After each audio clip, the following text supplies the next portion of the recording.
नमस्कार। जब भी हम भारत में ब्रिटिश शासन का जिक्र करते हैं तो अक्सर जहन में बड़ी बड़ी इमारतें, रेलवे लाइनें और प्रशासनिक सुधारों की तस्वीरें आती हैं। लेकिन इतिहास का एक दूसरा और कहीं ज्यादा जरूरी पहलू भी है, और वो है प्रतिरोध की वो आग जो कभी बुझी नहीं। ये कहानी उन विद्रोहों की है, उन संघर्षों की है जिन्होंने भारत की आजादी की नींव रखी। तो इस सफर में हम सबसे पहले समझेंगे कि विद्रोह की ये जमीन तैयार कैसे हुई। फिर हम प्रतिरोध की पहली चिंगारियों को देखेंगे और जानेंगे कि ये कैसे एक बड़े आंदोलन में तब्दील हुई। और आखिर में हम 1857 के महासंग्राम और उसकी विरासत पर नजर डालेंगे। देखिए, ये विद्रोह कोई अचानक हुई घटनाएं नहीं थीं। इनके पीछे ईस्ट इंडिया कंपनी की उन नीतियों का 100 साल का इतिहास था जो धीरे धीरे भारतीय समाज को खोखला कर रही थीं। तो आइए पहले इस असंतोष की जड़ों को समझते हैं। ईस्ट इंडिया कंपनी का असल मकसद भारत का विकास नहीं बल्कि भारत को लूटना था। उन्होंने जमीन पर इतने भारी टैक्स लगाए कि किसान अपनी ही जमीन पर मजदूर बन गया। भारत के पारंपरिक उद्योग और दस्तकारी को जानबूझकर तबाह कर दिया गया। ये आर्थिक शोषण वो पहली वजह थी जिसने लोगों के दिलों में गुस्से के बीज बोए।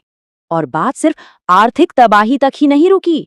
अंग्रेजों ने भारत की आत्मा यानी यहाँ के सामाजिक और धार्मिक मामलों में भी दखल देना शुरू कर दिया। उनके सुधारों को शक की नजर से देखा गया और लोगों को लगा कि ये उनकी संस्कृति और पहचान पर सीधा हमला है। अब लड़ाई सिर्फ पेट की नहीं बल्कि अस्तित्व की बन चुकी थी।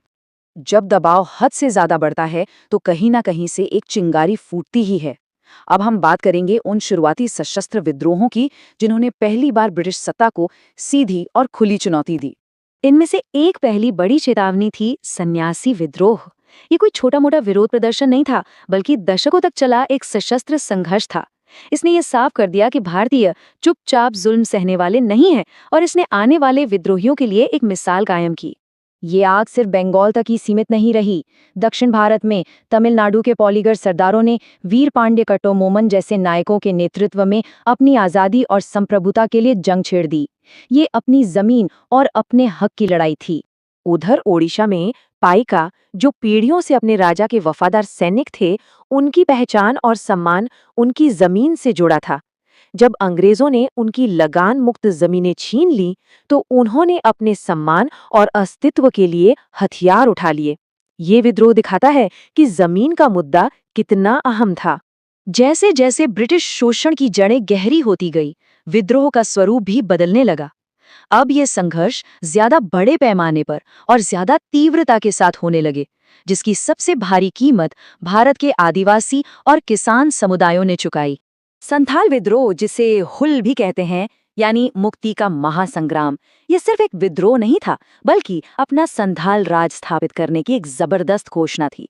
सिद्धू और कान्हू मुर्मू के नेतृत्व में ये विद्रोह इतना बड़ा और उग्र था कि इसने अंग्रेजों को भी हैरान कर दिया। हालांकि इस विद्रोह को बहुत बेरहमी से कुचल दिया गया, लेकिन संथालों का बलिदान बेकार नहीं गया। उनकी इस लड़ाई ने अंग्रेजों को इतना मजबूर कर दिया कि उन्हें पहली बार आदिवासियों के अधिकारों को मान्यता देते हुए एक अलग संथाल परगना जिला बनाना पड़ा। इसी दौरान बंगाल में किसानों को अपनी ही जमीन पर पेट भरने वाले अनाज की जगह नील उगाने पर मजबूर किया जा रहा था। ये एक ऐसी जहरीली व्यवस्था थी जो उन्हें सिर्फ कर्ज और भूखमरी दे रही थी। नील विद्रोह इसी अन्याय के खिलाफ किसानों की एक संगठित आवाज थी। इस विद्रोह की सबसे खास बात थी इसकी अनुशासित एकता और अहिंसक हड़तालें। लेकिन एक और नई चीज हुई। पढ़े लिखे मध्यम वर्ग ने किसानों का साथ दिया। नील दर्पण जैसे नाटकों ने बागान मालिकों के अत्याचारों को पूरे देश के सामने ला खड़ा किया और सरकार को झुकने पर मजबूर कर दिया। अब तक हमने जो चिंगारियां देखी वो साल 1857 में आकर एक ज्वालामुखी की तरफ फट पड़ी। 100 सालों से जमा हो रहा गुस्सा, चाहे वो किसान का हो, सिपाही का, कारीगर का या फिर राजा का, एक साथ फूट पड़ा।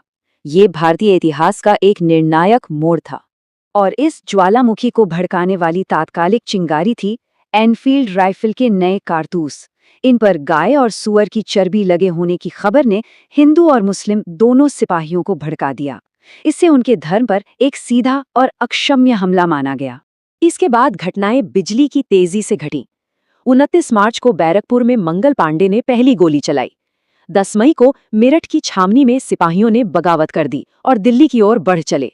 और महज अगले ही दिन 11 मई को उन्होंने दिल्ली पर कब्जा कर बहादुर शाह जफर को हिंदुस्तान का बादशाह घोषित कर दिया। पर यह सिर्फ सिपाहियों का विद्रोह नहीं था। झांसी में रानी लक्ष्मीबाई, कानपुर में नाना साहिब, लखनऊ में बेगम हजरत महल और बिहार में कुंवर सिंह जैसे अनगिनत नेताओं ने इस आग को पूरे उत्तर भारत में फैला दिया और इसे एक राष्ट्रव्यापी संग्राम बना दिया। 1857 का महासंग्राम भले ही अपने लक्ष्य में कामयाब नहीं हो पाया, लेकिन इसने भारत में ब्रिटिश शासन की नींव हिला दी। इसके बाद प्रतिरोध की कहानी ने एक नया मोड़ लिया। चलिए देखते हैं कि इसका असर क्या हुआ। इसका सबसे बड़ा और सीधा नतीजा ये हुआ कि भारत से ईस्ट इंडिया कंपनी का शासन खत्म कर दिया गया और सत्ता सीधे ब्रिटिश क्राउन यानी महारानी के हाथ में चली गई। महारानी विक्टोरिया की घोषणा में भारतीय राजाओं और जनता से कई वादे किए गए, जिसने भविष्य के राष्ट्रवादियों को एक नैतिक आधार दिया। 1857 के बाद प्रतिरोध की रणनीति में भी बदलाव आया। पंजाब में बाबा राम सिंह के नेतृत्व में हुए कूका आंदोलन ने बहिष्कार और असहयोग जैसे राजनीतिक हथियारों का इस्तेमाल किया। ये वो तरीके थे जो दशकों बाद महात्मा गांधी के स्वतंत्रता आंदोलन का आधार बने। 19वीं सदी के अंत में छोटा नागपुर के जंगलों से एक और शक्तिशाली आवाज उठी, भगवान बिरसा मुंडा की। उनके नेतृत्व में हुए उलगुलान यानी महान हलचल का एक ही लक्ष्य था, बाहरी लोगों को बाहर निकालकर मुंडा राज की स्थापना करना और अपनी जमीन और संस्कृति की रक्षा करना। तो ये था प्रतिरोध का एक लंबा और प्रेरणादायक इतिहास। चलिए अब परीक्षा के नजरिए से इन सभी महत्वपूर्ण घटनाओं और उनके नायकों को एक बार फिर से तेजी से दोहरा लेते हैं, ताकि ये तथ्य हमारी यादाश्त में हमेशा के लिए बैठ जाएं। तो याद रखिए, 1770 के दशक में बंगाल में सन्यासी विद्रोह, 1817 में ओडिशा में बख्शी जगबंधु के नेतृत्व में पाइका विद्रोह, 1855 में झारखंड में सिद्धू कान्हू का संथाल होल, फिर 1857 का महासंग्राम, 1859 में बंगाल में बिस्वास बंधुओं का नील विद्रोह, 1871 में पंजाब में बाबा राम सिंह का कूका आंदोलन और 1899 में झारखंड में बिरसा मुंडा का उलगुलान। तो आखिर में एक सवाल जरूर उठता है, क्या ये सभी विद्रोह जो अलग अलग समय पर अलग अलग वजहों से हुए सिर्फ अलग थलग घटनाएं थीं, या फिर ये सब मिलकर उस एक महान संघर्ष की कड़ियां थीं जिसने भारत में एक राष्ट्र चेतना को जगाया और आज़ादी की राह बनाई? ये वो विरासत है जिस पर हम सभी को सोचना चाहिए। यदि आपको ये जानकारी उपयोगी लगी हो तो हमारे चैनल को अभी सब्सक्राइब कीजिए। ऐसे ही रोचक और परीक्षा में बार बार पूछे जाने वाले विषयों के लिए हमारे साथ जुड़े रहिए।